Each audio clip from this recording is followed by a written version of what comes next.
오늘 함께 주시는 말씀 갈라디아서 5장 13절에서 26절 말씀입니다.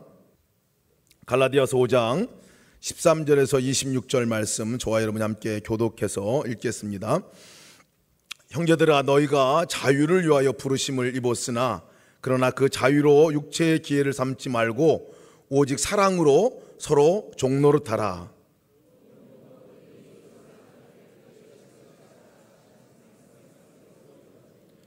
만일 서로 물고 먹으면 피차 멸망할까 조심하라.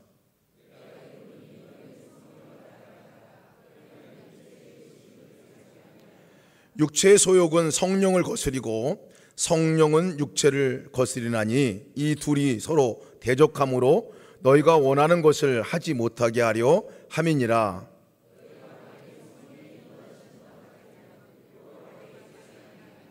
육체의 일은 분명하니 곧 음행과 더러운 것과 호색과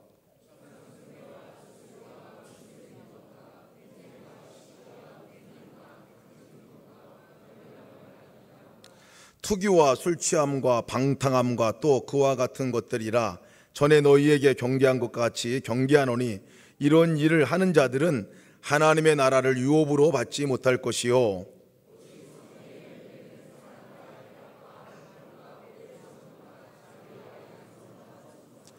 온유와 절제니 이 같은 것을 금지할 법이 없느니라.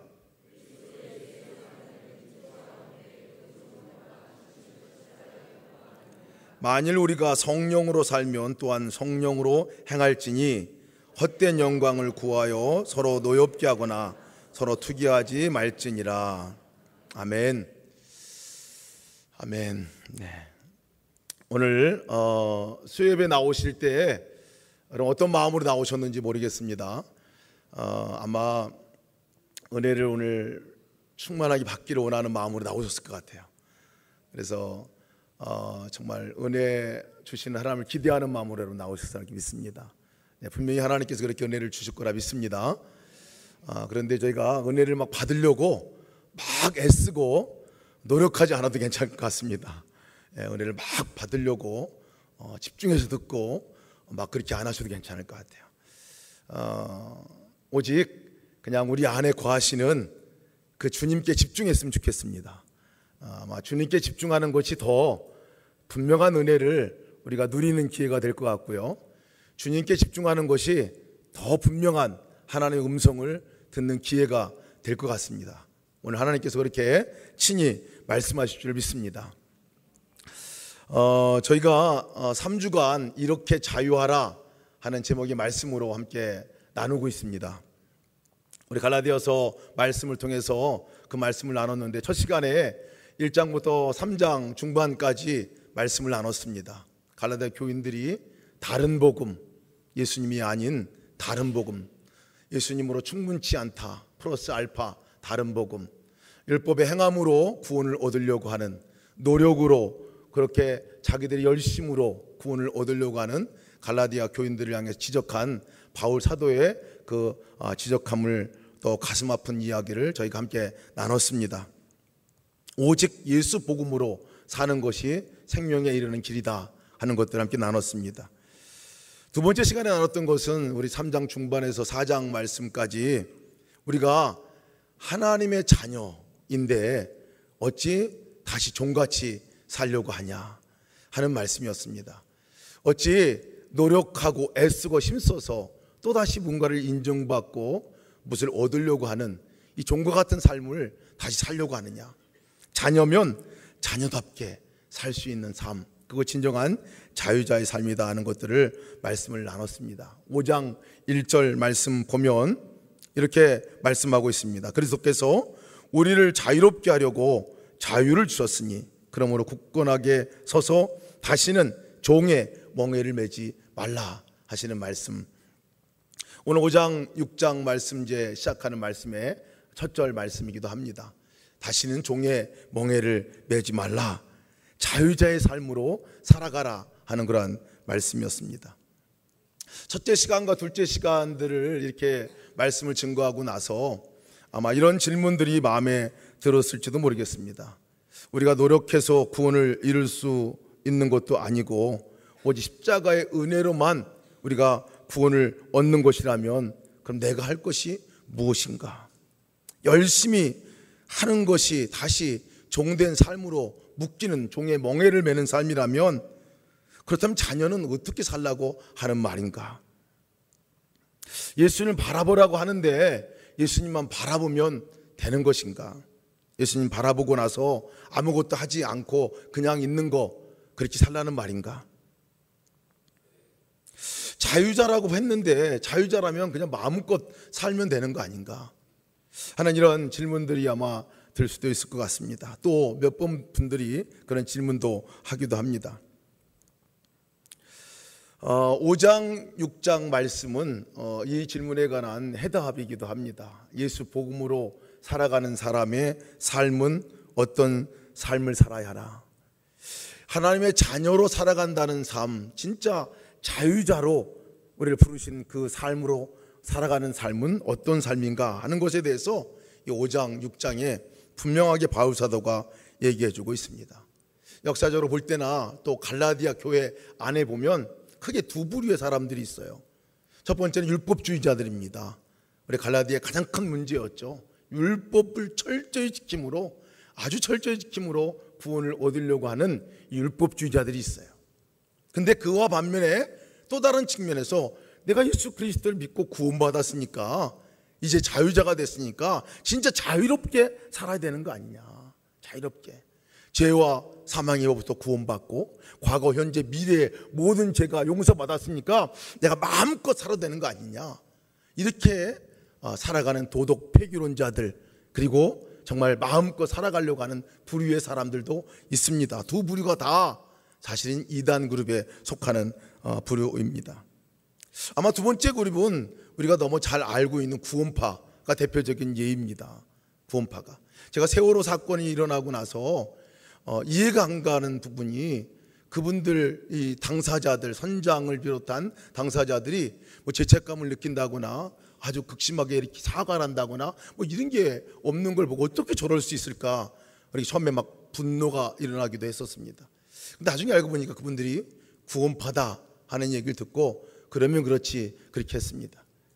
그들은 다 죄가 용서받았으니까 마음껏 살아도 되는 겁니다. 자유롭게 살아도 된다 하고 그렇게 믿고 살아가는 사람들이었습니다. 근데 오늘 바울 사도가 얘기하는 것은 진짜 자유자는 그런 삶이 아니라는 거예요. 하나님의 자녀, 또 정말 하나님의 예수 그리스도의 복음을 붙들고 살아가는 사람의 삶, 이 삶은 도대체 어떻게 되어야 하나 하는 것들을 분명하게 얘기해 주고 있습니다. 5장 13절 말씀이 그 말씀을 해주고 있어요. 5장 13절 말씀 함께 같이 한번 읽도록 하겠습니다. 시작.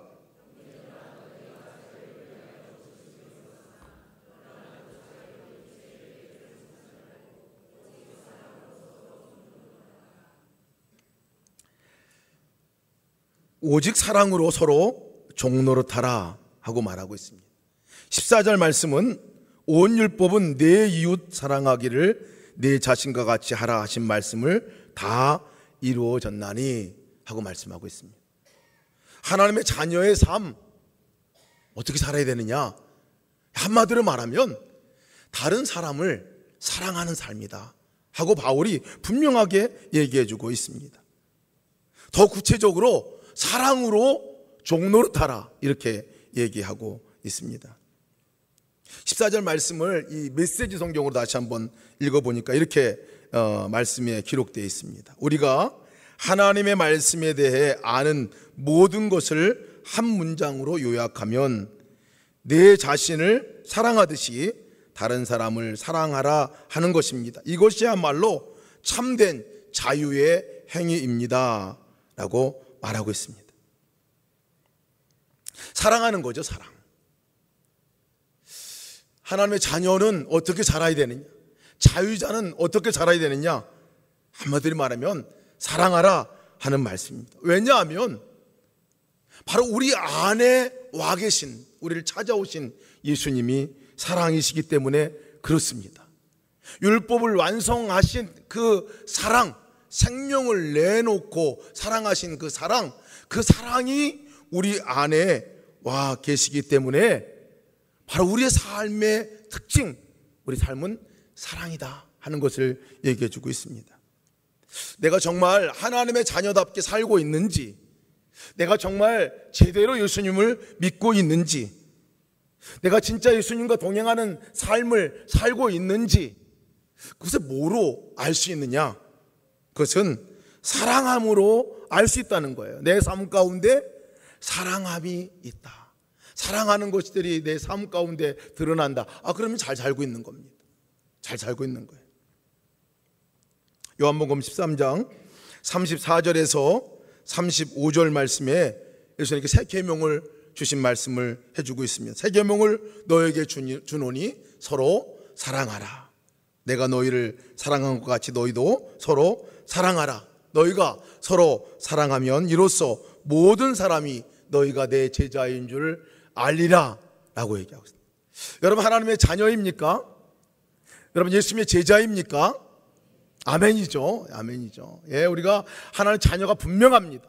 예수 그리스도가 우리 안에 거하시기 때문에 그렇습니다. 예수님이 우리를 부르시고 찾아오셨기 때문에 우리는 예수님의 제자임에 분명합니다. 그 제자라면 사랑으로 나타난다는 것이죠. 제자인 줄을 아는 것은 사랑함으로 알 수 있다 하는 것이죠. 자녀인 줄 알려면 사랑하는 것을 보고 알 수 있다고 말씀하고 있습니다. 자유자인 줄 알면 사랑하는지 보면 알 수 있다고 오늘 성경은 말씀하고 있습니다. 그러나 이 사랑이 구원의 조건은 아닙니다. 구원의 조건은 아니에요. 이 사랑은 구원받은 자가 누릴 수 있는, 구원받은 자만 누릴 수 있는 이 축복이고 특권이다 하는 것입니다. 하나님의 자녀된 증거죠. 권세죠. 이 사랑은 놀랍습니다. 그렇지 않아요? 사랑은 이상한 힘이 있어요. 사랑을 하면 사람이 살아납니다. 회복이 됩니다. 주님이 사랑이신 그 주님이 우리를 찾아오실 때 우리가 살아났잖아요. 생명을 얻잖아요. 우리가 막 죽음의 가운데 놓여 있다가도 사랑이신 주님을 생각만 해도 우리가 회복이 됩니다. 사랑은 놀라운 힘이지요. 어떤 말로 표현을 하든 행동으로 표현하든 이 사랑이 표현이 되면 이상합니다. 그 사랑으로 사람이 살아나는 걸 봐요. 살아나는 걸 보면 생기가 돋아나는 것을 보게 됩니다. 그래서 하나님 나라의 특징은 이 땅에 하나님 나라가 이루어지게 하소서 이렇게 우리 기도하잖아요. 한마디로 말하면 그냥 사랑하며 사는 곳이 되게 하소서, 이런 말씀입니다. 하나님 나라 통치의 방법은 사랑이죠. 사랑. 우리가 하나님의 자녀가 되었다 하는 것은 이제 내가 사랑하며 살 수 있게 되었다 하는 것입니다. 그러니까 하나님의 자녀가 됐다는 증거죠. 이제 내가 사랑하며 살 수 있게 됐다. 이제 내 안에서 사랑이 나오게 될 것이다라는 이 표시입니다. 자기를 위한 열심들, 또 인정받으려고 하는 노력, 대가를 얻으려고 하는 그 열심, 여기서 사랑이 안 나옵니다.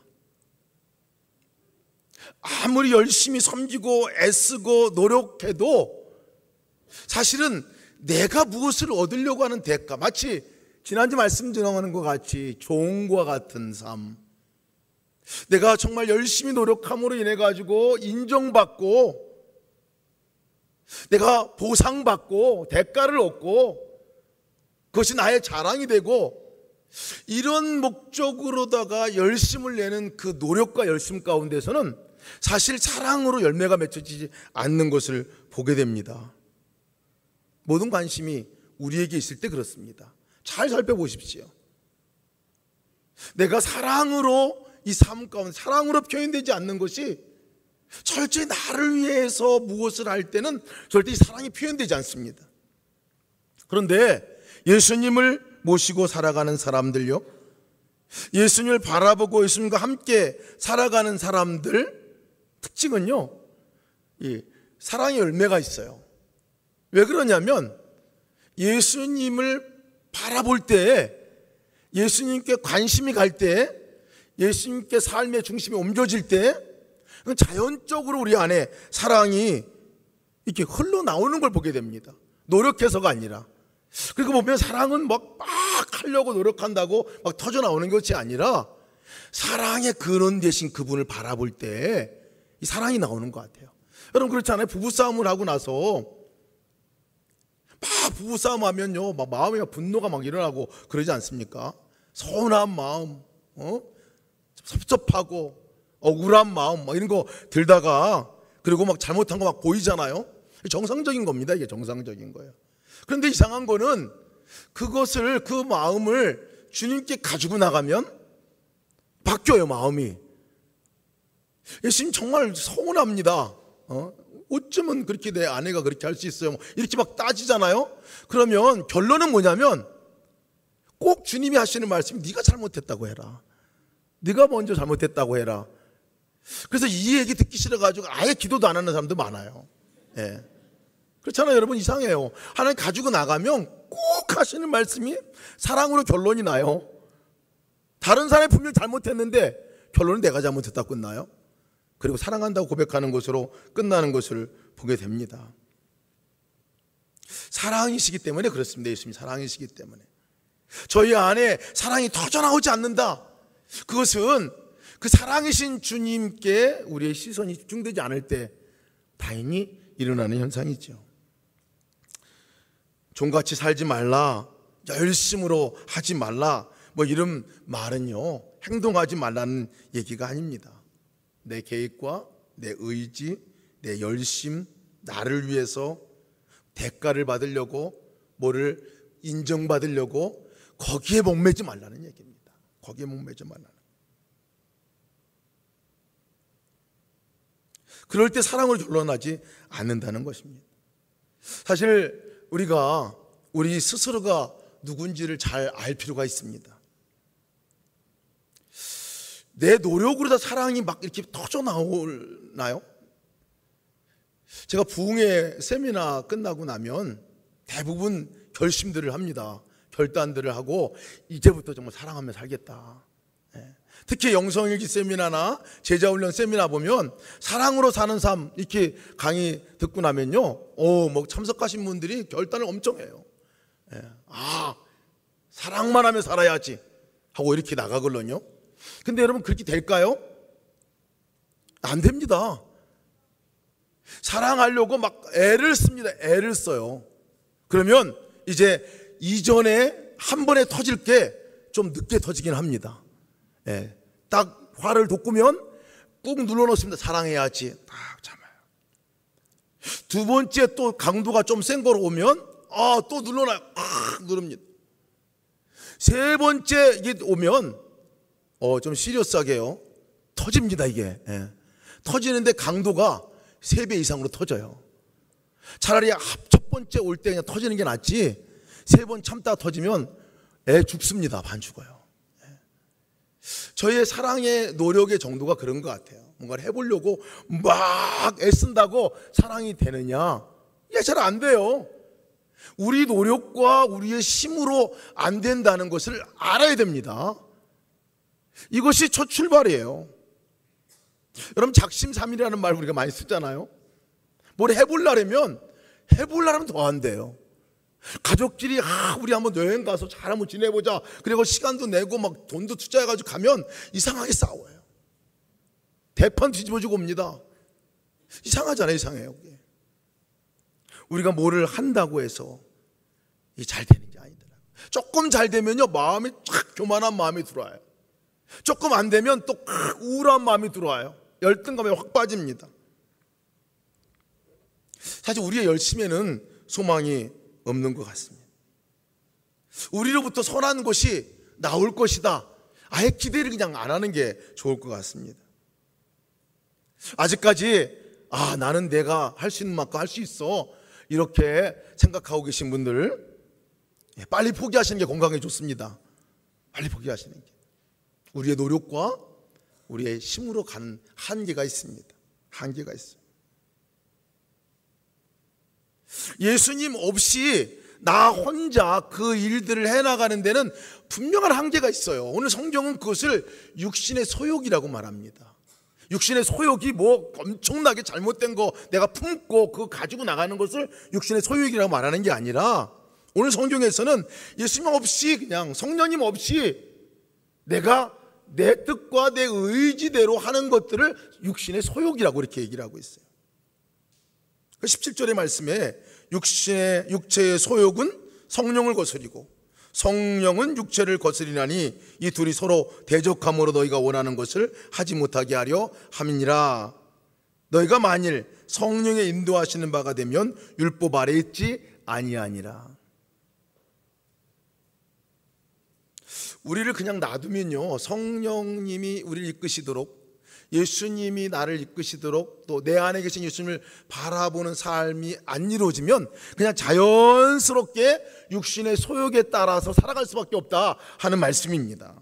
그냥 놔두면 그냥 놔두면 육신의 소욕에 따라서 인정에 굶주리고 교만하고 자랑하고 열등감 빠져, 이들 그냥 흘러간다는 거예요. 그냥 흘러간다는 거예요.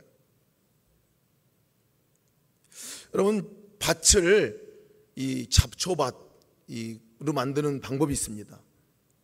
어떻게 하면 될까요? 밭이나 논을 잡초투성인 밭으로 만드는 방법이 있습니다. 아주 간단합니다. 놔두면 돼요. 그냥 아무것도 안 하고 놔두면 돼요. 그냥 놔두면 지가 알아서 그냥 잡초가 생기고 별풀도 다 생기고 밭이 망가져요. 육신의 소욕에 따라 살아가는 삶도 마찬가지거든요. 우리도 그냥 놔두면, 우리의 삶, 내 방식대로 살아가는 걸 놔두면 그냥 그렇게 됩니다. 성경은 그것을 육신의 소욕에 따라 살아가는 삶이다 이렇게 얘기하죠. 그래서 육신의 소욕에 따라 살아가는 삶, 육신의 일이 뭐냐, 그것을 오늘 성경에 말씀하고 있는데요, 19절 말씀입니다. 19절에 다양하게 여러 가지 말씀을 나누고 있는데 외우기도 힘듭니다. 기억하기도 힘든 말씀이지만 잘 한번 살펴보고 한번 말씀을 보시기 바랍니다. 제가 한번 읽어드리겠습니다. 19절 말씀. 육체의 일은 분명하니 곧 음행과 더러운 것과 호색과 우상숭배와 주술과 원수 맺는 것과 분쟁과 시기와 분냄과 당짓는 것과 분열함과 이단과 투기와 술취함과 방탕함과 또 그와 같은 것들이라. 전에 너희에게 경계한 것 같이 경계하노니 이런 일을 하는 자들은 하나님 나라를 유업으로 받지 못할 것이요. 육체의 일이 뭡니까?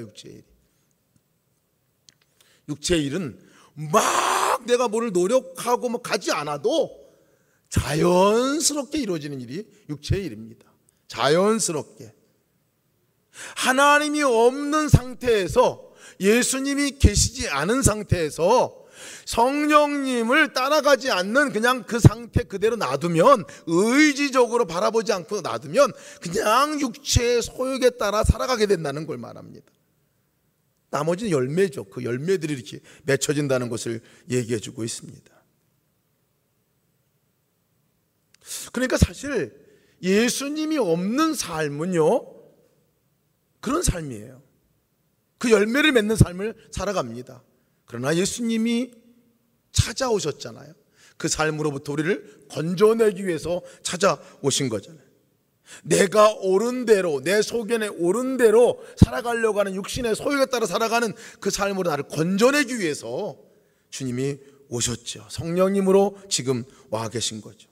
그러니까 하나님의 자녀로 살아가는 삶이 뭐냐, 자유자로 살아가는 삶이 뭐냐, 예수 복음으로 살아간다는 것은 뭘 말하느냐, 한마디로 말하면 그냥 내 안에 거하시는, 나와 함께 하시는 예수님을 바라보고 예수님을 따라가고 예수님을 주목하고 나아가는 것이라는 겁니다.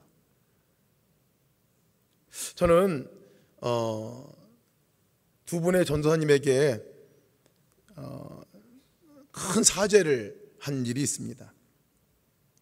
목회를 하다가, 아주 열심히 목회를 하다가 탈진 한 가운데서 안식년을 맞이하고, 그때 주님께 주셨던 말씀이 너가 종이 아니다, 너가 내 자녀다라는 말씀을 주셨고, 자녀로 살아가는 삶에 대해서 깨우침을 주셨어요. 그때 누렸던 그 기쁨은 이루 말할 수 없습니다.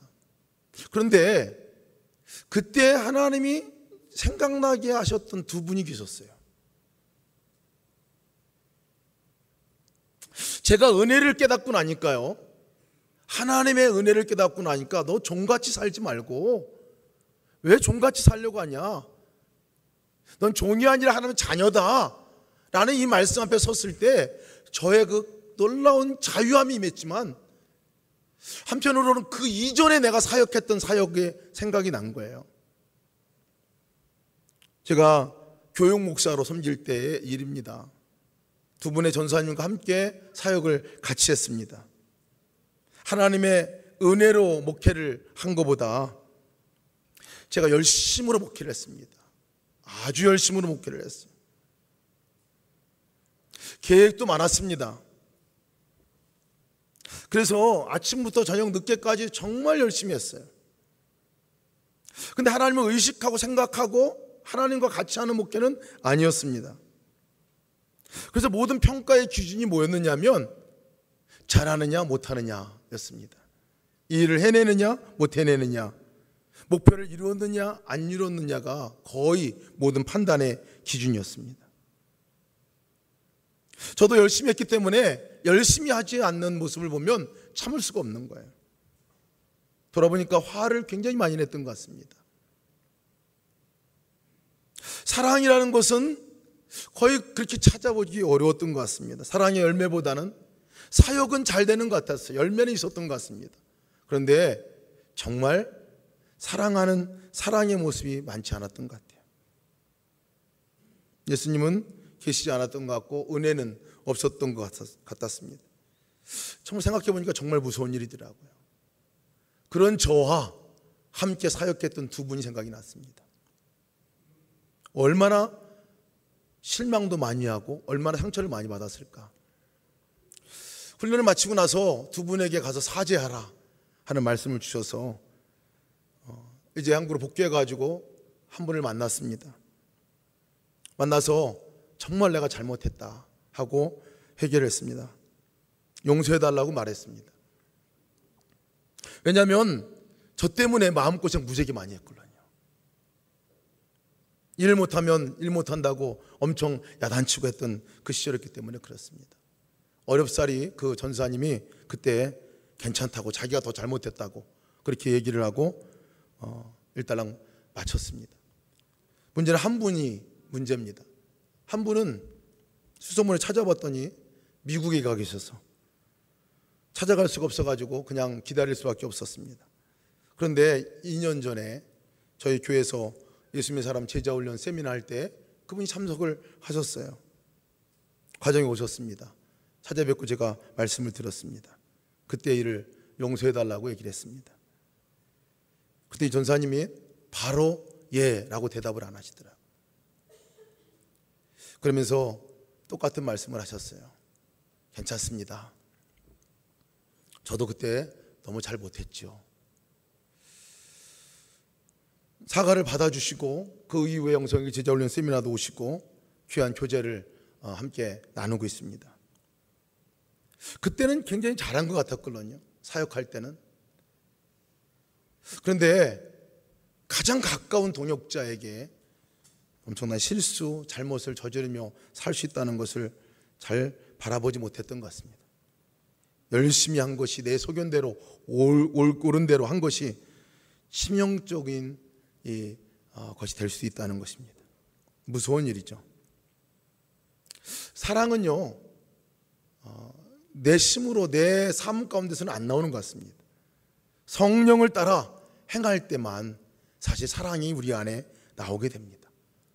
오늘 성경 말씀도 그 말씀을 해주고 있습니다. 16절 말씀 보면 사도 바울이 강조해서 말하고 있습니다. 너희는 성령을 따라 행하라. 그리하면 육체의 욕심을 이루지 아니하리라.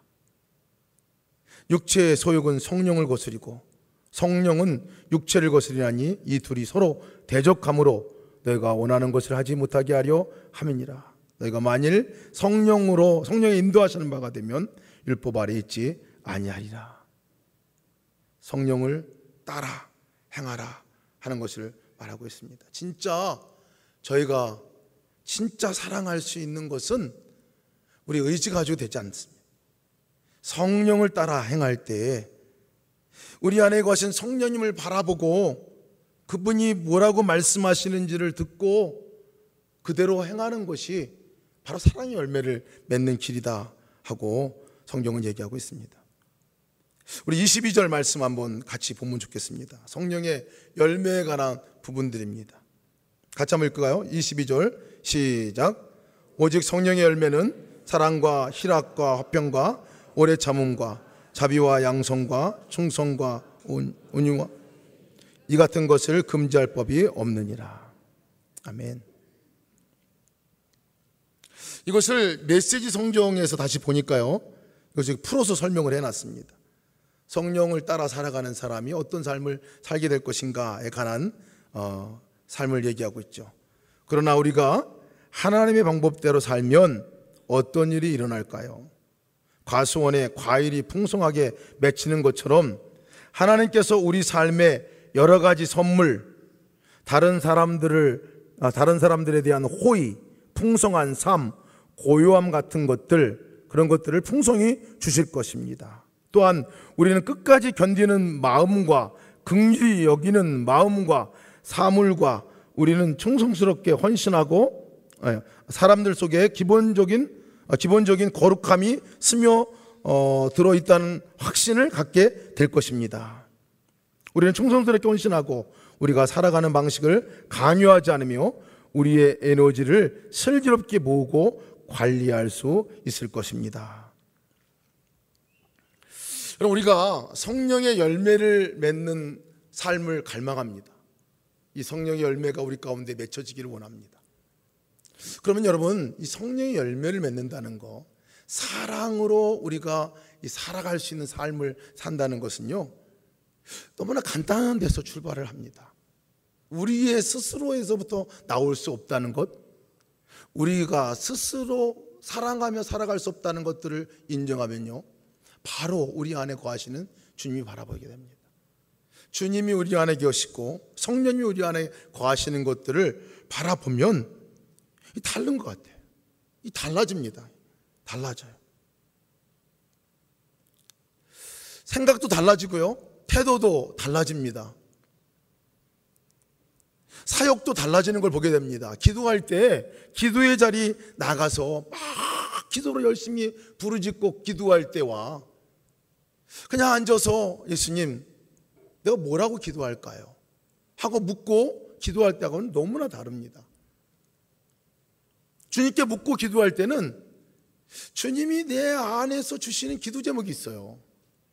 그리고 적어서 다시 그 기도 제목을 올려드리면 이 주님과 내가 하나가 되는 그 동일한 마음도 품지만 주님이 내가 어떻게 살아갈 것인가에 대한 이 사랑에 관한 이 지침도 주시게 되는 걸 보게 됩니다. 전도도 마찬가지인 것 같아요. 전도도 참 어렵지 않습니까? 어려운 마음이 듭니다. 그런데 사실은 전도도요, 주님 어떻게 할까요? 뭐라고 말할까요? 이렇게 물어보고 나가면 또 다릅니다. 내가 가서 이 사람을 전도하고 복음을 증거해서 이렇게 구원을 시켜야지 하는 그 부담감 때문에 전도가 어려운 거지, 그냥 주님이 오늘 나한테 하라는 대로 해보자, 가가지고 넌 가서 인사만 하고 와라, 그럼 인사만 하고 오면 되는 거거든요. 가서 전도지만 나눠주고 와라, 전도지만 나눠주고 오면 되거든요. 갔는데 너 그냥 와라, 그냥 오면 되는 거죠. 가서 전도지 읽어줘라, 읽어주면 되고. 사실 저희가 이 부담되는 것들이 사역 가운데 어렵고 힘든 일은 자꾸 뭔가 내가 계획한 대로 하려고 하기 때문에 이게 어려워지고 그 가운데서 긴장이 되고 이 사랑으로 나오는 이 삶이 되어지지 않는 것을 보게 됩니다. 그럼 물어보세요, 한번 주님께 뭐라고 할까요? 사역의 모든 전반적인 것도 마찬가지 아닙니까? 내가 아이들을 대하는 태도도 마찬가지인 것 같아요. 뭐라고 말할까요? 물어보면 다른 것 같아요. 저는 요즘에 미리 쓰는 영성일기라는 것을 씁니다. 유성 목사님이 자주 소개했던 영성일기 내용 아닙니까? 새벽기도 하면 저는 꼭 여기 앉아가지고 새벽기도 하거든요. 앉아가지고 밑에서 적으려고 앉아가지고 이렇게 있습니다. 있으면서 주님께 물어봐요. 주님, 오늘 하루 어떻게 지낼까요? 물어봅니다. 하루를 쭉 더듬으면서 물어봐요. 아침에 일어났을 때, 그리고 또 새벽이 끝나고 나서 내가 뭘 할까? 보면 새벽에 끝나고 저는 운동을 합니다. 운동하러 가야죠. 그러면 운동할 때 어떻게 할까요? 그러면요, 마음 안에 들려주는 이 하나의 음성이 있어요. 또 힘 빼라, 뭐 이렇게 말씀도 해주시고요. 어제 같은 경우는 인내 단어 하나만 딱 생각이 나더라고요. 왜 인내하라고 그러시나? 제가 이 테니스를 치거든요. 그랬더니요, 게임에 지거나 또 이렇게 할 때 잘 안 맞으면 참으라, 그런 말이었어요. 어제 좀 열받을 일이 생길 뻔했는데 인내라는 생각이 드니까 주님 말씀하셨구나 생각하니까 아침에 기록한 것이 그날 생각이 나더라고요. 아침밥 먹을 때 그러면 아내와 또 가족들과 무슨 얘기를 할까 하고 거기다 또 적어봅니다. 아침에 교회 나와서 이제 큐티를 할 때, 그럼 큐티 할 때는 그때 뭐 하지? 지금 뭐 할까요? 오늘 사무실에서 뭐 하죠? 오늘 사역할 때 뭐 하죠? 물어봅니다. 그럼 하루를 쭉 기록해봐요. 낮에 오늘 누구를 만날까요? 만날 때 무슨 얘기를 할까요? 저녁 시간까지 쭉 한번 기록해보면 너무 간단하게 요약해서 적어놓긴 하지만요, 그리고 하루를 살아보면 삶이 너무 다른 거예요. 삶이 너무 다른 거예요. 제 생각대로 그냥 주님 전혀 의식하지 않고 그냥 하루를 쭉 살아간 것과 아침에 앉아가지고 주님 어떻게 할까요? 라고 물어보고 살아간 나라고는 너무 달라요. 너무 달라. 저녁 때 다시 이제 정리를 하면서 물어봅니다. 돌아봅니다. 아침에 그 적은 거하고 비교를 해봐요. 그러면 그날 하루 살아간 것이 오늘은 주님 전혀 생각도 못하고 살아갔구나. 오늘은 이것을 이렇게 한다고 그랬는데 이건 내 생각이었구나 하는 것들 구분이 되고요. 그때 진짜 주님이 말씀한 게 맞구나. 그때 마음 주신 것이 진짜 맞았네. 신방 갈 때 주님 뭐라고 말씀 전할까요? 그러면 거기다 적어놔요. 그 말씀을 전하면 또 그 말씀대로 하나님이 또 역사하시는 걸 보게 되거든요. 여러분, 같은 시간이지만요, 내가 육신의 소욕에 따라 그냥 흘러가는 시간이 있기도 하고 성령님이 강하게 역사하시고 인도하시는 삶을 누리기도 합니다. 여러분, 하나님의 자녀, 우리가 죄의 종, 율법의 종된 사람이 아닌 하나님의 자녀로 살아가는 특권, 그것은 우리가 어떻게 살아가야 될 것인가를 물을 분이 계시다는 거예요.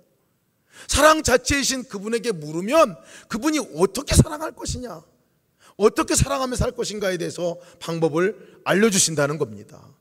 이것이 우리의 삶 가운데 성령 충만해 나가는, 성령의 열매 맺는 삶의 아주 기본적인 첫 출발이라 할 수 있습니다. 제가 인도네시아에서 사역을 하면서 이제 안식년으로 돌아올 때에 사역을 돌아봤어요. 굉장히 많은 일을 한 것 같더라고요. 그런데 많은 일을 한 것 같은데 생각나는 게 몇 가지밖에 없어요. 이상할 정도로 몇 가지밖에 생각이 안 났습니다. 그 중에 하나가 뭐였느냐면요, 근데 그 생각난 모든 것에 공통점이 있었는데 그 공통점은 제가 그 사역을 할 때에 주님께 물어봤던 것들이었습니다.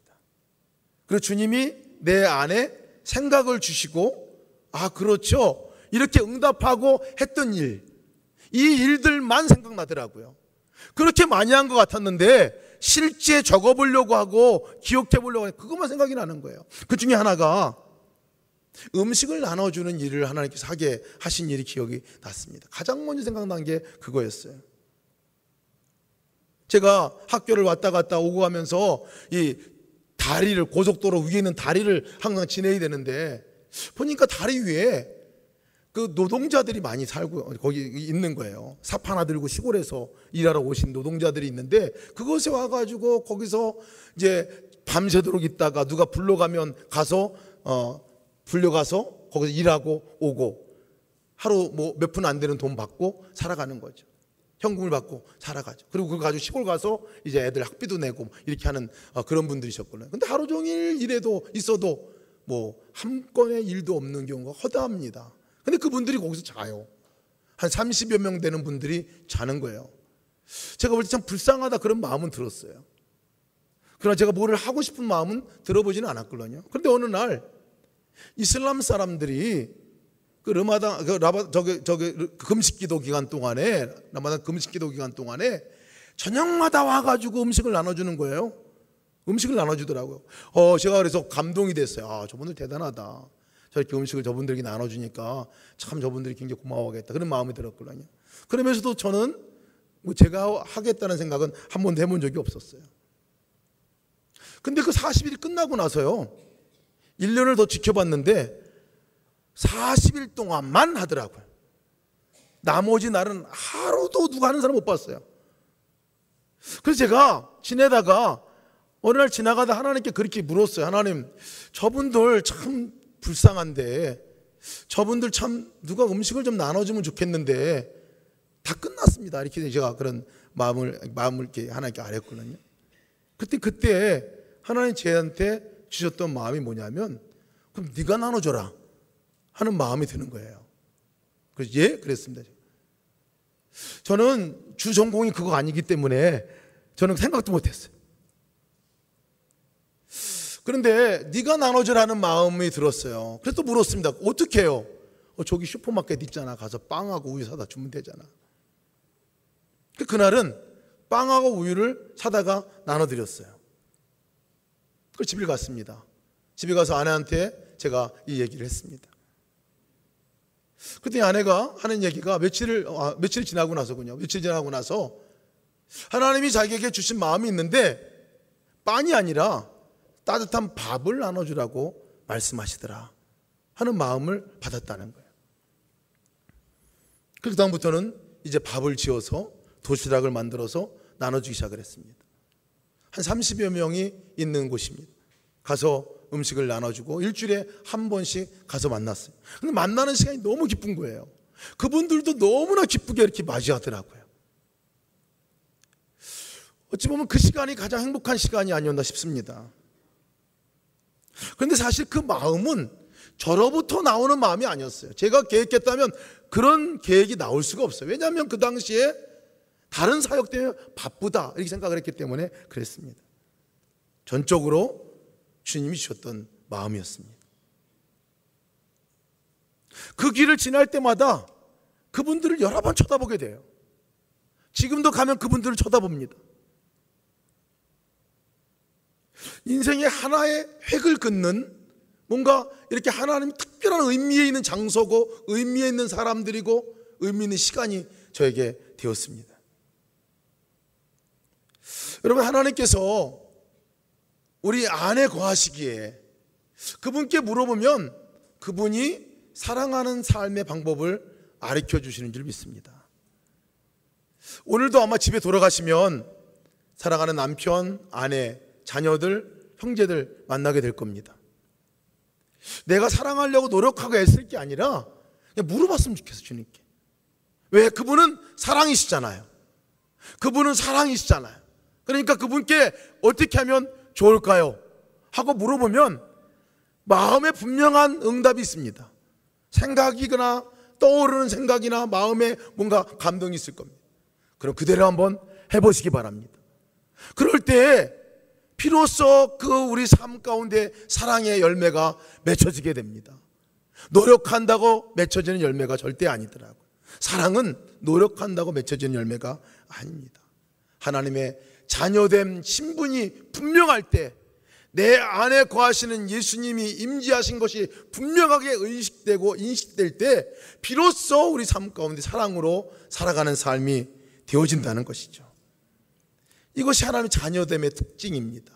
이것이 예수 복음으로 사는 사람의 특징입니다. 여러분, 우리 삶 가운데 사랑이 나타나지 않는다면, 내 삶 가운데 사랑의 증거가 아무것도 없다면 질문해 봐야 합니다. 정말 내가 예수님을 바라보고 있는지, 정말 내가 예수님과 동행하고 있는지, 머리로만 믿고 있는 건 아닌지, 실제적으로 주님을 바라본다면, 실질적으로 주님과 연합하고 있다면, 실질적으로 내가 주님과 동행하고 있다면 마땅히 우리 삶 가운데 나타나는 삶은 사랑일 것입니다.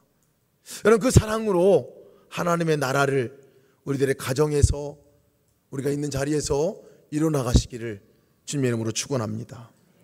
함께 우리 찬양하고 기도하고 우리가 나가겠습니다. 주님 말씀하시면 내가 나아가리다 하는 이 찬양을 함께 우리 부르며 우리 기도의 자리에 나가기 원합니다.